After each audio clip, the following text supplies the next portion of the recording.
Hindi dahil criminal ang isang tao, eh, hindi na siya credible na witness, di ba? Tingnan mo yung nangyari kay Al Capone. Di ba? Sino ba yung main witness sa kanya? Easy Eddie.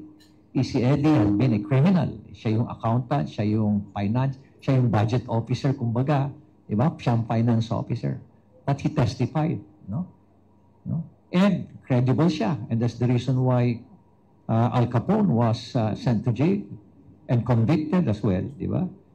Kaya hindi mo pwedeng sabihin porket criminal na, hindi na pagkakatiwalaan. Ano. Siguro, may reason si Mayor Baco. Kung bakit niya binanggit yun. No? Pero sabi ko nga is, we have to validate kung ano yung mga statement ni Vizcaya. And the only way we can validate that is to, the employment of investigators to do that. Kaya nga importante yung investigators eh. Hindi pwedeng puro, no offense hindi naman pwede yung investigating body, puro mga lawyers, puro mga pwedeng gano'n.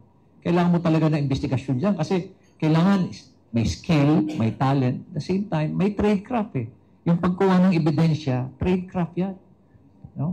Kumbaga may technique yan, may certain skill